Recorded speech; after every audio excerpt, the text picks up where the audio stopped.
Bonjour, nous sommes le 7 avril 2019 et nous sommes dans une série de vidéos que nous faisons entre moi qui m'appelle Arnaud Dumouche, qui suis théologien catholique en Belgique, et l'abbé Pagès, qui se présente, qui est là, dans l'ordinateur sur Paris. Voilà, ben oui, je suis l'abbé Guy Pagès, prêtre du diocèse de Paris et l'auteur de quelques livres dont Interroger l'islam, qui est né à sa 4e édition, et de Judas est-il en enfer, qui est né à sa 2e édition.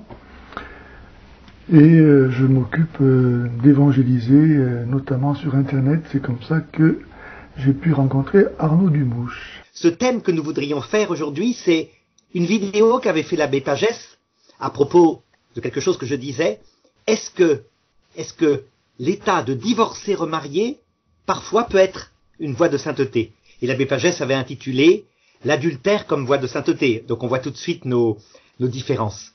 Alors je propose, mon père, que d'abord nous rappelions la doctrine catholique, parce que nos éditeurs vont voir que nous avons absolument la même, je crois. Hein. Donc, oui.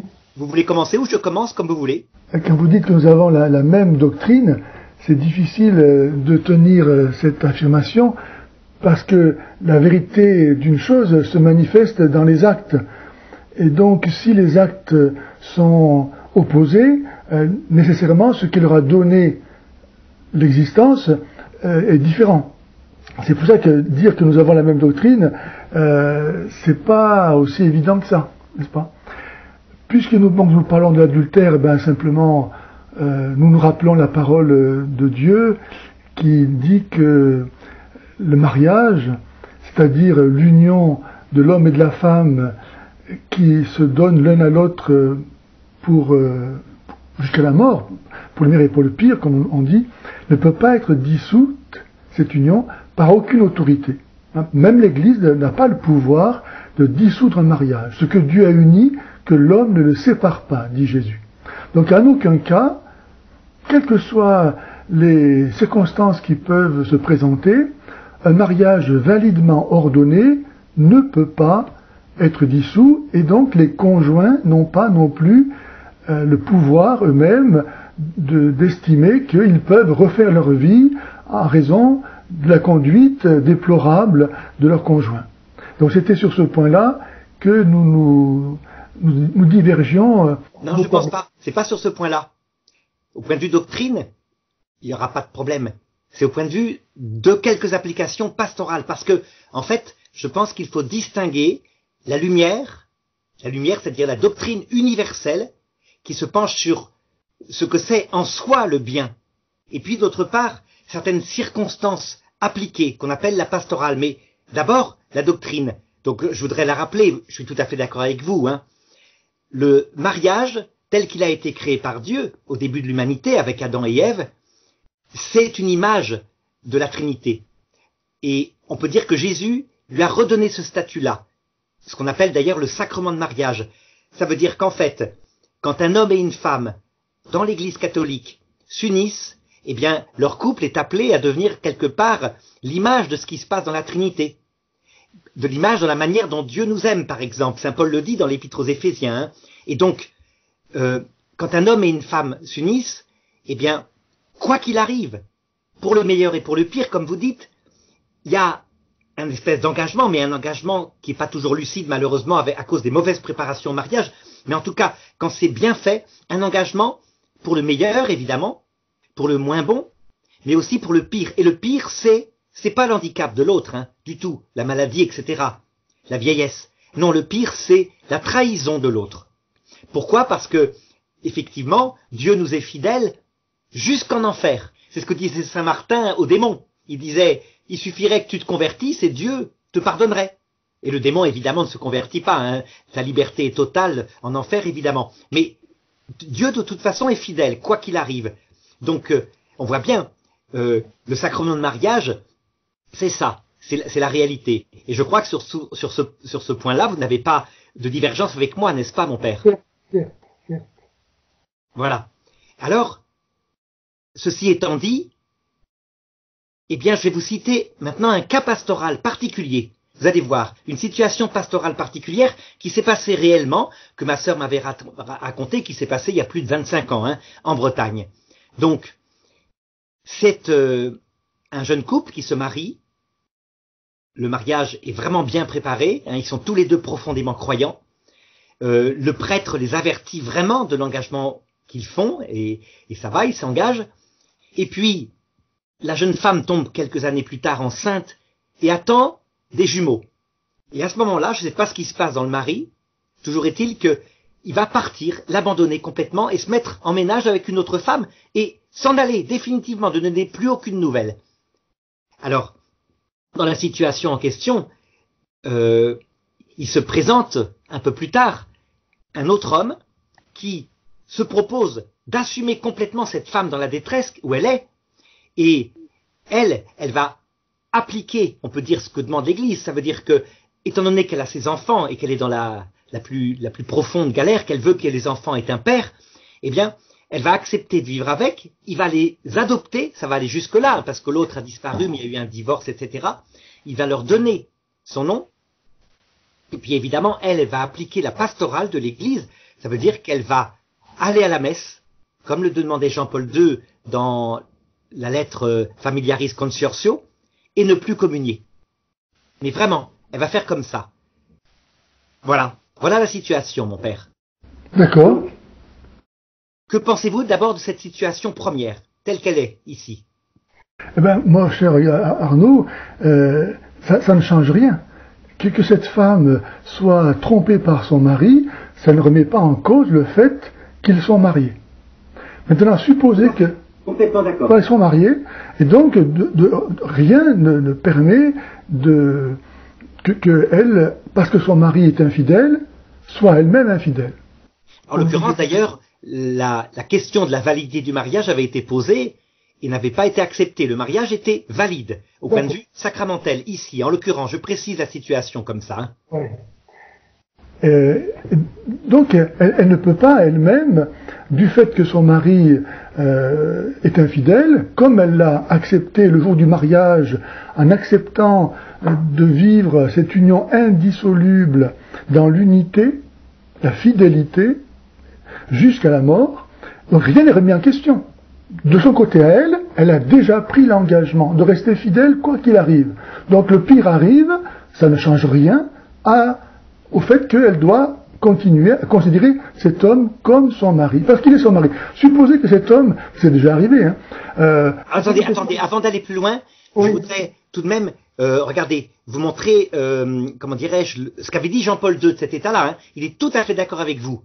Il avait dit, attention, tout de même, il faut bien distinguer d'un point de vue pastoral, c'est dans Familiaris Consortio, hein, numéro 64 je crois, dans la partie sur les divorcés remariés, le cas de l'homme qui a trahi un mariage légitime, sans qu'il y ait de responsabilité comme ça, c'est une vraie trahison, et l'état de la personne qui a été trahie, et qui pour des raisons, là en l'occurrence c'était les enfants, donc a contracté un mariage civil, qui n'est pas un mariage valide, hein, absolument au point de vue religieux. Mais voyez, est-ce que d'abord vous seriez d'accord pour distinguer tout de même ce qu'a fait le mari et ce qu'a fait cette femme?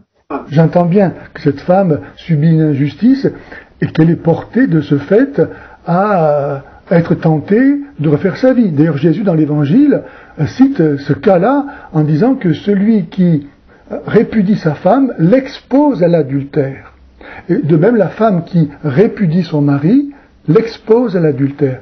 Donc, elle est adultère. Si elle se remarie, civilement, évidemment, elle est adultère. Donc, elle tombe dans le péché, et le péché grave. Alors, évidemment, il y a des circonstances atténuantes. Son péché aux yeux de Dieu est certainement moins grave que celui de son mari qui détruit son mariage. Elle, donc, elle est poussée, et Jésus, dans cette sentence, montre bien que le péché d'adultère du conjoint qui est trompé, abandonné, est la conséquence du premier péché. Donc celui qui pêche en premier, il pêche doublement, on peut dire, il pêche pour lui, et il pêche pour son épouse, n'est-ce pas, ou pour son conjoint abandonné. Mais ça ne justifie pas, pour autant, même si on doit reconnaître qu'il y a une différence évidemment de gravité dans les actes qu'il pose, pour autant elle n'est pas justifiée de prendre notre mari. Elle est adultère, dit Jésus. Et personne n'a le droit de choisir le péché. Factuellement. Mais regardez maintenant. La situation, en l'occurrence, c'est pas pour refaire sa vie qu'elle a fait ça. C'est parce que, étant absolument incapable d'élever ses enfants, considérant qu'il leur fallait un père, elle a estimé que c'était la meilleure chose à faire. Et elle n'a jamais nié sa situation qui était évidemment pas la fidélité à la promesse qu'elle avait faite pour le pire. Mais elle a choisi cette voie-là et donc en conséquence elle a appliqué la pastorale qu'avait donnée Jean-Paul II, à savoir dans Familiaris Consortio, de ne pas communier. Ben, c'est la moindre des choses. Aucun pécheur ne peut communier.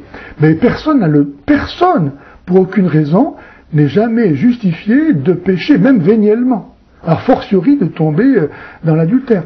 Quand vous dites qu'elle n'a pas fait ça pour elle, mais pour ses enfants, ben, c'est une excuse. Parce que les enfants, ils ont un... Croyez l'intention. Prenez ce cas-là. Ben, je veux bien croire, mais elle se trompe elle-même. Parce que les enfants, ils ont déjà un père. Et même si leur père est infidèle, est un mauvais père, ça reste leur père. Et on ne peut pas changer ce père. C'est un artifice. Et je pense que les enfants sont beaucoup plus blessés dans leur être profond, dans la création de leur identité, si ils doivent assumer un deuxième père. Il vaut mieux avoir un père qui est ce qu'il est, méchant ou que sais-je, mais on le reconnaît dans son être de père et on respecte cet être de père, voilà, plutôt que d'avoir une multitude de pères. Parce qu'à ce moment-là, c'est notre identité qui est fragmentée. Et pour se construire avec ça, psychologiquement, c'est une catastrophe. Quand on voit par exemple les divorces et l'absence des pères dans certaines banlieues, où du coup les enfants sont complètement livrés à leur mère à eux-mêmes par des mères dépassées parce que incapables de tenir les enfants, les garçons en particulier. Vous voyez, elle, c'est dans cette perspective-là qu'elle a fait ça. Je comprends que pour une femme d'avoir à élever ses enfants, c'est pas la situation idéale, et évidemment, et pour cause. Pour autant, je connais des femmes dans cette situation qui ont élevé leurs enfants, et même elles se retrouvaient soit abandonnées très jeunes. Et elles ne sont pas remariées, par fidélité à leur mariage. Et leurs enfants, Dieu merci, vont très bien. Qu'est-ce que les mères transmettent à leurs enfants, hein? S'ils sont petits, je sais pas. Et puis il n'y a pas que les mères, c'est aussi la responsabilité de toute la communauté. La famille proche en premier lieu, les amis, la paroisse. Tout le monde doit venir en aide à des familles qui sont blessées comme ça. Hein? Alors, regardez maintenant l'attitude de cette femme. Vous pourrez juger un petit peu plus, hein. Parfaitement consciente de ce que vous dites, donc de la doctrine universelle, parfaitement consciente, elle n'a jamais communié et elle se présentait toujours à l'église un peu comme dans la parabole du publicain. Vous vous rappelez ce publicain qui était là et qui disait « Seigneur, t'as vu, j'ai fait comme j'ai pu, c'est pas du tout bien ce que je fais, etc. Prends pitié de moi, je suis pas comme les autres qui, eux, sont fidèles jusqu'au bout, moi voilà. » Et vous voyez, ce publicain-là, dans la parabole, parce qu'il a une attitude très très humble, et pourtant, à l'époque du peuple juif, un publicain, c'était un collaborateur des nazis, si vous voulez, c'est l'équivalent, hein, les Romains, pour eux, c'était ça, c'était l'envahisseur. Eh bien, l'évangile dit, et le publicain partit justifié, tandis que le pharisien rentra chez lui, qui lui, appliquait la loi. Vous voyez, le cas pastoral en question, elle avait toujours cette attitude d'humilité, toujours, et donc, est-ce que vous considérez que la grâce pourrait, parce qu'elle a cette attitude d'humilité, alors qu'elle est en état objectif, hein, l'adultère, je n'ai pas dit de péché, moi, j'ai dit objectif, eh bien, est-ce que la grâce pourrait venir sur elle? Ou est-ce que la grâce est complètement absente d'elle, à votre avis? Alors, le fait qu'elle soit dans une attitude qui l'amène à ne pas rompre la relation avec l'Église, avec Dieu, à se maintenir dans une attitude néanmoins religieuse, c'est évidemment préférable au fait que si elle avait tout abandonné. Mais pour autant, quand vous évoquez la parabole du publicain, à mon avis, vous interprétez à tort cette parabole, parce que Jésus ne dit pas dans la parabole que ce publicain n'a pas changé de vie, en prenant précisément conscience de sa misère devant Dieu, en demandant pardon de son péché, il est évident que cette demande pardon, pour qu'elle soit louée par le Seigneur, il faut qu'elle soit sincère. Et pour qu'elle soit sincère, ça veut dire qu'il va renoncer à son péché. Et par ailleurs, son péché, en l'occurrence, n'était pas d'être publicain. La preuve en est, c'est que Jésus est allé chez un autre publicain, qui s'appelait Zachée, et Zachée s'est converti. Jésus a dit que le salut était maintenant venu chez ce fils d'Abraham, et Zachée n'a pas dit qu'il renonçait à être publicain. Il dit simplement qu'il allait rendre l'argent qu'il avait volé au double ou au quadruple. Donc là, dans le publicain, évidemment, quand il part chez lui justifié, c'est parce qu'il a pris la résolution de ne plus pécher. Oui, mais vous voyez, je sais bien, être publicain, c'est pas en soi un péché. C'est le fait que dans le peuple juif, c'est un peu comme être collaborateur, si vous voulez. C'est-à-dire que puisque la structure du peuple juif n'a pas comme nous une structure morale extrêmement affinée comme l'a prêché Jésus, chez eux, c'est plutôt la trahison de son peuple. Voilà, c'est le fait de collaborer. Donc, je veux dire qu'en soi, le statut de publicain est considéré avec mépris et comme une trahison du peuple juif. Peut-être, mais vous ne pouvez pas inférer de cela une égalité de traitement avec le cas de quelqu'un qui rompt son mariage sacramentel. Alors, justement, regardez, continuons. Une réalité sociopolitique n'a pas la valeur morale d'une réalité sacramentelle. Continuons l'approche de cette femme, si vous voulez. Vous allez voir un petit peu. En tout cas, voyez, donc elle a eu cette attitude très humble. Moi, je vois un parallèle, donc je vois vraiment une pastorale de l'Église qui a mis dans le fait de ne pas communier, mais d'accepter à la messe toutes les personnes divorcées, remariées. J'y voyais, il faut savoir que la pastorale a changé avec le pape François, mais ça, on en parlera tout à l'heure. J'y voyais évidemment une voie de sainteté. En l'occurrence, imaginons que 20 ans plus tard, par exemple, le mari qui s'était barré 20 ans plus tôt, tout d'un coup revienne. Quel serait, vous, votre conseil pastoral que vous donneriez à cette femme? Écoutez, rappelez-vous l'enseignement de Jésus dans l'Évangile qui dit tu pardonneras 7 fois, 117 fois. Jésus dit encore si vous ne pardonnez pas du fond du cœur, votre Père des cieux ne vous pardonnera pas.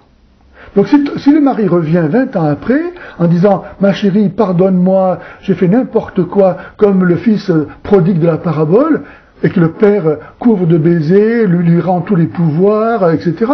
De même, l'épouse, elle peut que se réjouir de voir son mari qui était mort dans le péché et qui ressuscite à la vérité en demandant pardon. Bon. Eh bien, moi, je vais vous donner mon avis maintenant. Mon avis pastoral, c'est que dans sa situation, si elle abandonnait celui qui n'est pas son mari, mais qui a élevé les enfants, qui lui a donné pendant 20 ans cette protection, elle commettrait là pour le coup maintenant un péché mortel et donc sa situation est coincée. Vous voyez pourquoi? Parce que... Attendez, je termine. Comme ça vous allez voir un petit peu mon point de vue pastoral. En fait, elle est coincée dans une situation qui, d'un côté, il y a la loi, effectivement, mais de l'autre côté, il y a des engagements moraux qui sont multiples, qui sont effectivement compliqués ici, mais qui fait qu'elle ne peut certainement pas abandonner le deuxième sous prétexte que le premier revient. Il ne peut pas avoir été ça. Arnaud, elle ne commet pas de péché en renonçant à cette relation, la seconde, puisqu'elle n'était pas légitime. Elle était moralement absolument profonde, elle n'était pas sacramentelle, mais moralement, elle ne peut pas se comporter n'importe comment par rapport à cet homme. Vous voyez, n'importe qui considérerait la situation, dirait, mais c'est lamentable, un homme qui a sacrifié sa vie, qui a donné son nom à des enfants, même les enfants ne comprendraient pas. Finalement, vous voyez, ça rejoint un petit peu la situation qu'on voit avec Jésus face à la Samaritaine. Vous voyez, Jésus lui dit bien, tu as eu 6 maris et l'homme avec qui tu es n'est pas ton mari. Mais vous remarquerez que dans le texte, il ne va rien lui demander. La situation est peut-être complètement bloquée. Il y a des personnes qui ont des situations qui sont complètement bloquées. Ça veut dire qu'on ne peut pas remettre une situation sacramentelle du début, au point de vue moral, dans la norme de la loi, parce que, entre-temps, il y a eu d'autres engagements, qui peut-être sont illégitimes, vous le direz, mais qui, de fait, sont là. Et alors, Jésus dit bien, si quelqu'un vient à moi sans me préférer à son père, sa mère, sa femme, ses enfants, même sa propre vie, il ne peut pas être mon disciple. Donc, lui qui est venu à mettre la division dans les familles, comme il le dit, donc je vois pas pourquoi il ne mettrait pas aussi la division là. C'est Dieu premier servi. Donc, je pense que c'est justement le rapport entre la loi et des situations comme ça qui est notre différence. C'est-à-dire, c'est pas la doctrine, c'est le rapport avec des situations comme ça. Un petit peu ce que disait Jésus par rapport à un homme qui respecte le sabbat, bon, c'était une toute autre situation, hein, et qui, un jour, alors que c'est le sabbat, aurait son fils qui serait tombé, attendez, je termine, hein, pour nos auditeurs, et après vous répondrez, aurait vu son fils qui serait tombé dans un puits. Et il dit, mais bien sûr que immédiatement, vous allez aller chercher votre fils qui est tombé dans le puits. Pourquoi? Parce que la loi est faite pour l'homme. C'est-à-dire que la loi ne doit pas sacrifier ce qui est le bon sens moral dans une situation comme ça. À vous de répondre maintenant. Alors le bon sens moral n'est pas du tout remis en question par la fidélité à la loi. Dieu lui-même nous veut dans le bon sens moral. Donc Dieu ne se contredit pas. Par contre, sortir le sabbat, un enfant ou son bœuf du puits, c'était déjà inscrit dans la loi. C'était pas transgresser le repos du sabbat que de faire ça. D'une part, parce que effectivement, c'était au service de l'homme, de la vérité, du bien, que la loi a été établie. Mais pour en revenir à la femme samaritaine, quand Jésus lui dit tu as eu 5 maris et celui que tu as maintenant n'est pas ton mari, évidemment, s'il lui dit ça, c'est pour lui faire prendre conscience qu'il y a un problème, parce que personne n'est justifié d'avoir plusieurs maris. Hein, voilà. Donc cette femme-là, elle voit en Jésus celui qui lui dit la vérité. D'ailleurs, c'est ce qu'elle va dire aux Samaritains. Il m'a dit tout ce que j'ai fait. Donc cette femme est invitée à se convertir. Sinon, quel sens ça aurait? Jésus n'a pas dit ça pour la louer. Il n'a pas dit ça pour autre chose, pour qu'elle prenne conscience de son péché, qu'elle se convertisse. Les premiers mots que Jésus dit au début de sa prédication, c'est justement convertissez-vous et croyez à la bonne nouvelle. Regardez bien le texte. Vous ne verrez pas dans le texte, c'est là que, vous voyez, vous ne verrez pas dans le texte Jésus lui donner quoi que ce soit. Vous sous-entendez ça, mais ce n'est pas marqué. Ça veut dire qu'en fait, il y a des situations pastorales où on ne peut pas. Par exemple, je sais pas moi, une personne qui a été de tous les aspects possibles sauvée suite à je ne sais pas quelle situation comme ça matrimoniale, à un moment donné, demander une rupture par rapport à quelqu'un qui l'a sauvé de toutes les façons possibles serait lui faire commettre une trahison. Là, je sais bien. Et donc dans ce cas-là, qu'est-ce que fait le pape François, lui, pour bien montrer qu'il y a des situations multiples, que la loi existe, hein, il ne nie pas du tout. Ben, il fait quelque chose qui a beaucoup choqué, mais que moi je comprends. Parce que, à la Renaissance, quand les jésuites ont voulu tenir compte de cette réalité pastorale très multiple, ils ont inventé la casuistique, c'est-à-dire des cas qui mettaient dans des cases comme ça, et la casuistique, elle n'a pas duré, c'était pas possible. Il y a des cas tellement différents. Eh bien, en l'occurrence, dans des situations particulières, il peut y avoir des cas, dit le pape, où le prêtre, avec un discernement, donnera la communion à des personnes qui pourtant ont contracté un autre mariage. Alors qu'en pensez-vous de cette pastorale du pape François dans la note du document sur le mariage? Très vite en fait, il n'y a rien de nouveau, parce que dans ce cas qui est visé là, le seul cas possible, c'est que l'homme et la femme, dans cette union illégitime, pour recevoir les sacrements, s'engagent à vivre dans la continence, dans la chasteté. Donc ça, c'était la pastorale de Jean-Paul II. Voilà. Familiaris consortio. Tandis que la pastorale du pape François, elle est différente. Sauf, attendez, Arnaud, elle est différente en ceci qu'elle ne précise pas, et ça peut être un reproche qu'on peut lui faire, elle ne précise pas précisément que le prêtre, avec les personnes en question, peut effectivement juger qu'il est légitime de donner la communion dans certains cas, à la condition précisément, c'est ça qui n'est pas dit, mais ça ne peut pas être nié non plus, que ces personnes s'engagent à vivre dans la continence. La doctrine ne va pas se contredire. François ne peut pas renier ce qui a été la pastorale depuis 2000 ans. Alors moi je répondrais simplement, c'est le problème des jésuites, c'est pour ça que sans doute cette pastorale ne durera pas, que je préférais la pastorale de Jean-Paul II, parce que les situations de divorcés remariés pouvaient se transformer avec la spiritualité du publicain en quelque chose qui était une voie, effectivement, de sainteté, par l'humilité, hein, pas le divorce au mariage, mais la situation en question. Tandis que attendez, je termine. Tandis que la pastorale du pape François me paraît trop complexe, surtout à notre époque où beaucoup de prêtres ne connaissent même pas la théologie dogmatique que nous avons évoquée par rapport à ce que c'est que le mariage.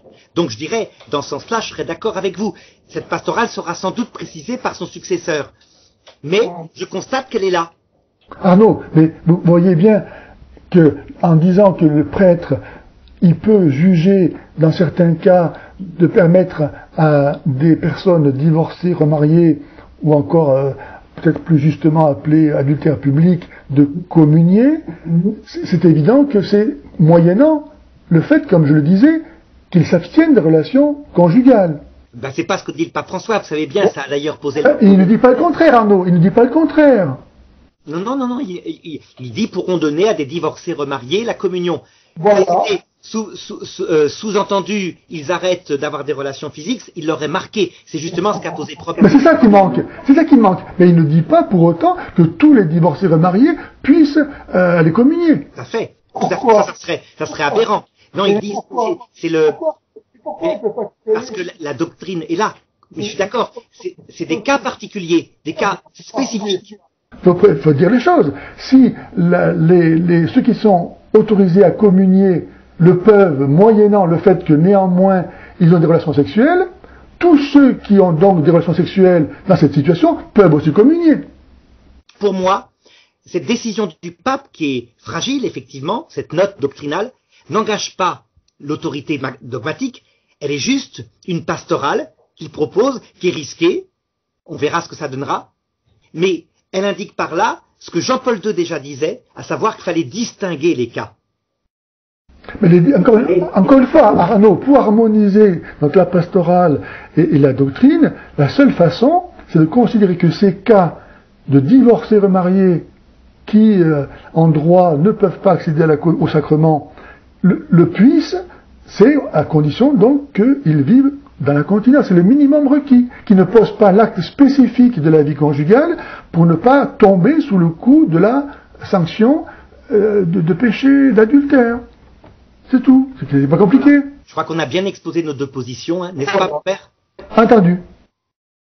Donc, mon père, je propose que on termine en synthétisant nos positions mutuelles pour voir si nous avons évolué. Est-ce que je commence, si vous voulez? Allez-y. Alors, en ce qui me concerne, donc, je dirais que je n'ai pas évolué. Je maintiens ma position. Ça veut dire que, pour moi, la vérité et l'amour doivent marcher ensemble comme deux affectionnés. Je dirais que c'est la marque du Christ d'ailleurs. Hein. Ça veut dire que si on abandonne un de ces deux pôles, alors on sort de la foi catholique. Cependant, vérité et amour se complètent. La vérité va illuminer, et s'il n'y a que la vérité, qui est universelle, hein, qui est marquée d'infaillibilité par l'Église, elle peut trancher comme un glaive. C'est pourquoi il y a toujours aussi l'amour qui est là et qui va regarder le progrès de la personne, la situation concrète où elle est. Pour moi, le texte le plus fameux qui exprime ça, c'est le texte de la femme adultère. Quand on voit Jésus qui, après l'avoir sauvée de la lapidation, utilise les deux choses en une phrase, ça synthétise tout. Il lui dit « Femme, personne ne t'a condamnée ?» Elle répond « Personne, Seigneur ». Il lui répond « Moi non plus, je ne te condamne pas ». Ça, c'est l'amour. Et puis il lui dit « Va, ne pêche plus ». Ça, c'est la vérité. La vérité, ça veut dire que on dit ce qui est réel. Dans le cas du divorce-remariage, puisque nous parlons de ça, je dirais que la vérité, c'est que cette femme a reçu un appel par son sacrement de mariage à la fidélité pour le meilleur et pour le pire, et que, confrontée à une situation particulière par rapport à un abandon, par rapport à ses enfants, elle a pris la solution qui était la meilleure selon sa conscience éclairée, en l'occurrence ici, par la foi. Elle en a tiré les conséquences en appliquant la pastorale que donne l'Église, et donc en ne communiant plus à l'Église, que le pape François semble avoir modifié dans certains cas, avec une certaine liberté, que moi, je partage votre avis, qui est très très imprudente au niveau pastoral, mais voilà ce que je dirais. Voilà, je vous laisse conclure, mon père, maintenant. Oui, alors, moi je dirais, pour conclure, que l'adultère est donc un péché grave, et que, en tant que tel, comme c'est la transgression d'un commandement, c'est un péché mortel. Et que, comme le dit l'enseignement de l'Église, aucun objet, ni les conditions, les circonstances ou les intentions ne permettent de changer substantiellement la qualification morale de certains actes qui sont intrinsèquement mauvais. Donc là, l'adultère, c'est un acte intrinsèquement mauvais qui a été condamné par Jésus. Voilà. Donc on ne peut pas encourager quelqu'un comme Arnaud, vous le faites, en laissant croire que, en ayant l'attitude d'humilité extérieure du publicain, ces gens sont en train de suivre un chemin de salut. Le seul chemin de salut commence avec le respect du sacrement de mariage. On ne peut pas dépasser ça. On ne peut pas transgresser ce commandement. Donc voilà ce que je voudrais dire, ce qui est vraiment... on ne peut pas laisser croire que...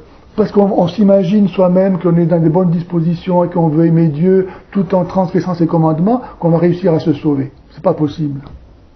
Voilà, je dirais. Merci mon père, merci.